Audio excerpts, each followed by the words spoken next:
Hi, everybody. Welcome to the quarantine series, the quarantine film series. I'm your host, Kabir Segal, and here we are coming to you live from the ATL. It's a very special edition because we're all in Georgia today. It's very exciting. This is very, very rare do we have an all Georgia broadcast. So, feeling my Peach State love tonight. So, all right, this is quarantine series. We broadcast regularly, just putting the spotlight on creative individuals of all types, filmmakers, musicians, authors. These are the people that create the stories and write the books and make the music and produce the movies that are entertaining us and, adding some soul to our lives in this difficult period of pandemic. So if you can, please check out the projects we learn about on this broadcast. In addition, I think it's really, really important to think local. So the local film festivals, if you can stream from them, or the local bookshop, or the local musicians, let's do what we can. Artists and audiences, we need each other during this time. All right, so if you want to learn who will be on the show, pretty easy what to do. You can find us on pretty much all social media platforms. Just subscribe to my channels, and you'll be notified as to when we're live and when we're talking to the great folks that we talk to. Let us know where you're watching from. We've got Atlanta in the house. We've got Savannah in the house. Drop a comment in the comment field. Let us know. I always love knowing about the international audiences, everyone in Europe, Asia. Drop a comment. Let us know where you're tuning in from.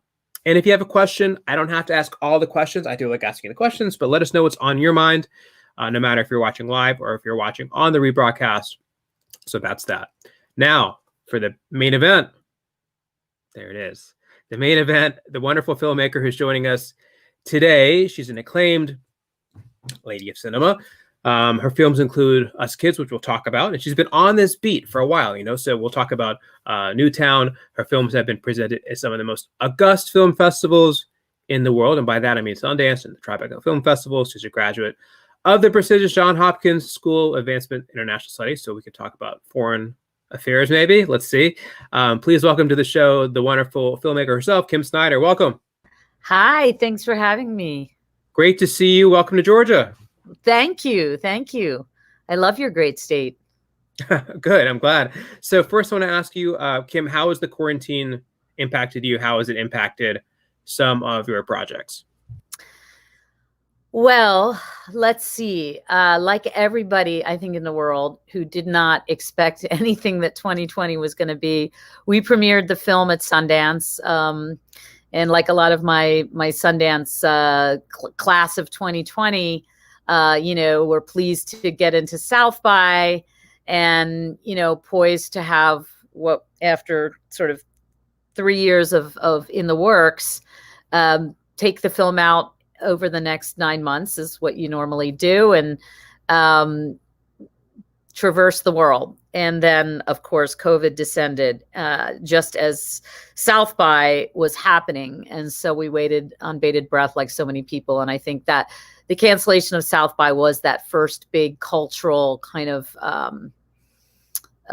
marker of the world is going to be different for a while. And I think so many of us thought it was, we just have to ride this out for a month or two, and then realizing that something that we thought was really acute was something much more chronic and so much more serious than we could have imagined. So, personally, it was just a huge pivot on every level from distribution, affecting distribution, to film festivals, to how to get creative and make the most of it.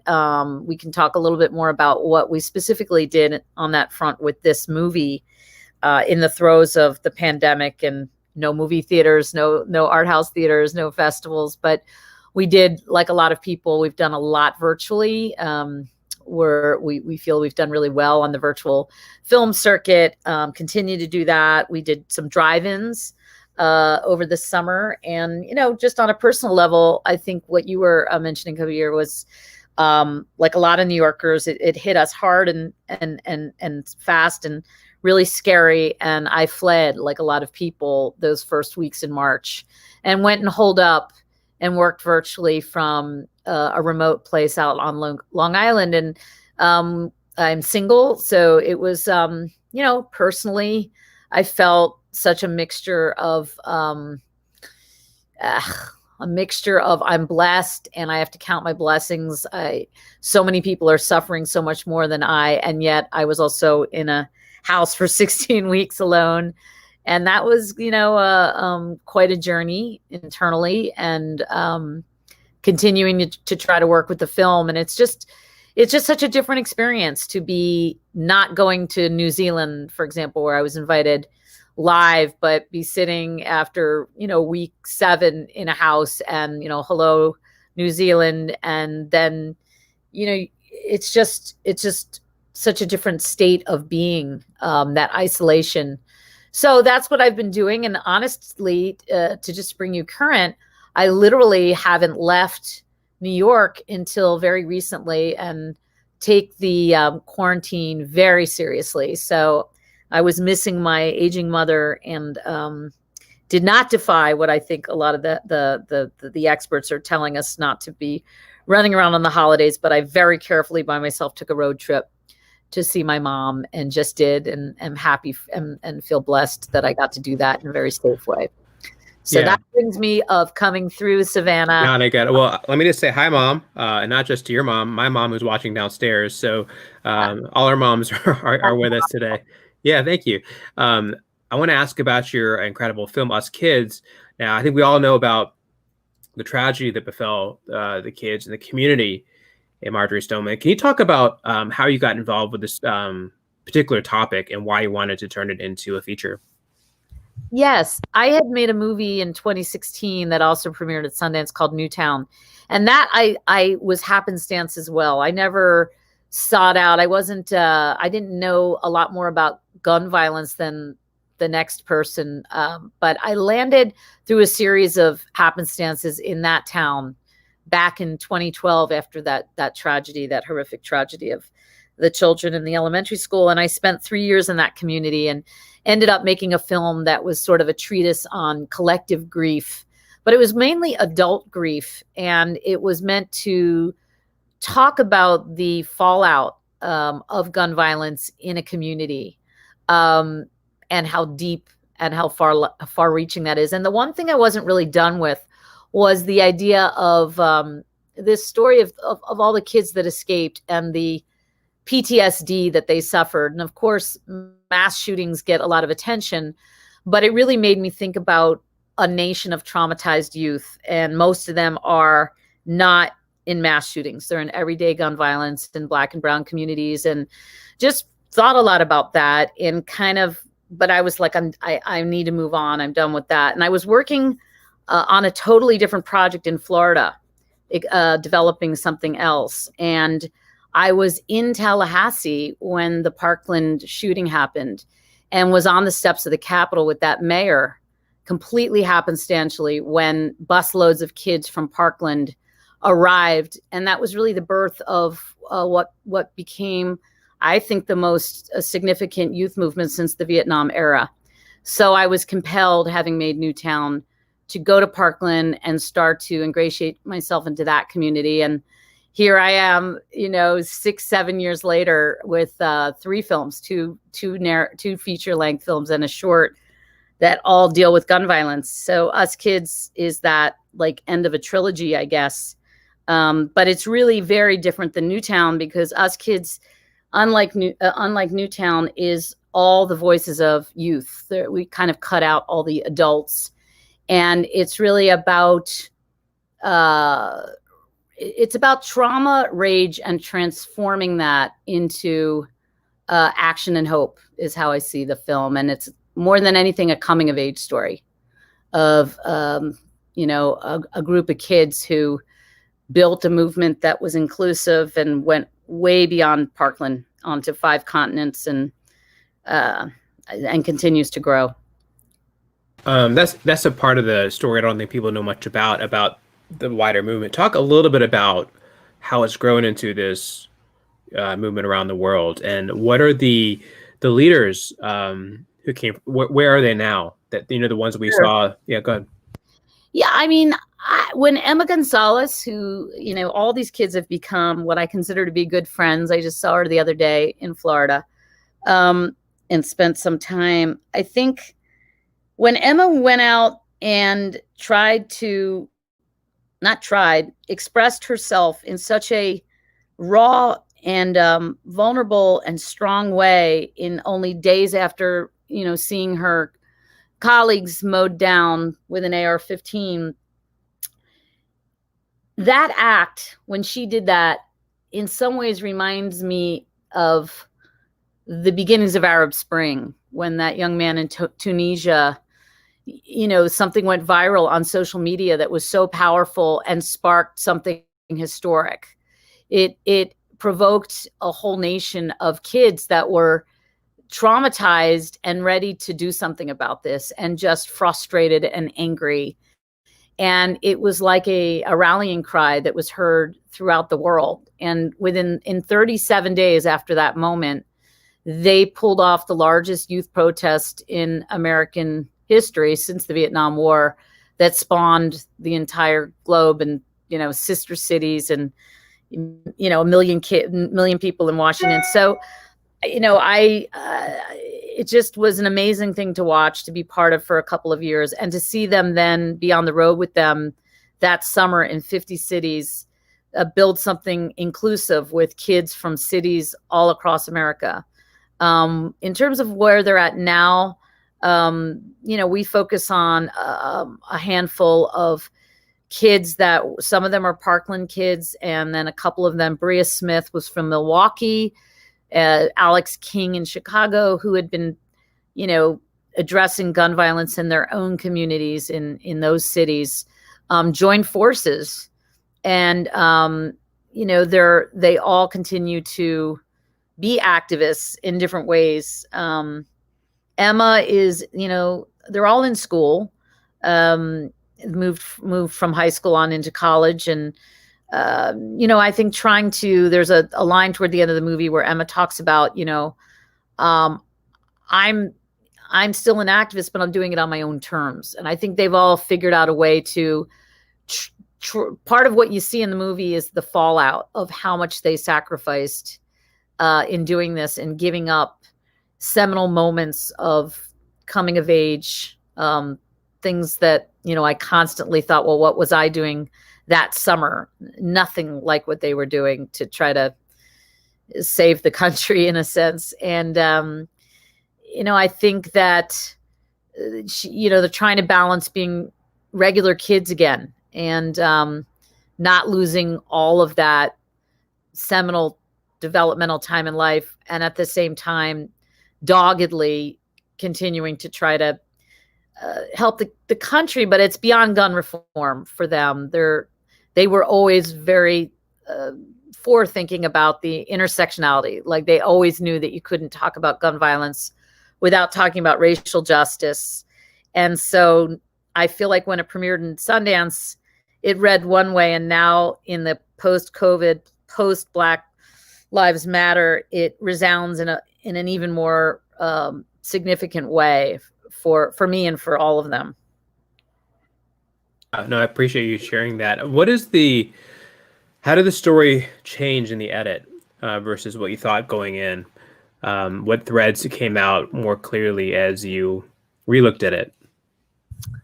That's always a great question. I think the challenges of the edit were that I knew that Sam Fuentes, who to me is sort of in some ways the heart of the movie, she is a young woman who was in her Holocaust studies class and was shot 4 times with an AR-15, survived, watched one of her good friends in the class murdered beside her. And she obviously suffered from a lot of PTSD and couldn't always be on the road, being the activist that the others were. So it was, in the edit, it was how to thread the story of trauma that for me is the underlying spine of what motivated this whole movement. That the emotionality of it is that these are kids who in different levels were all experiencing enormous trauma.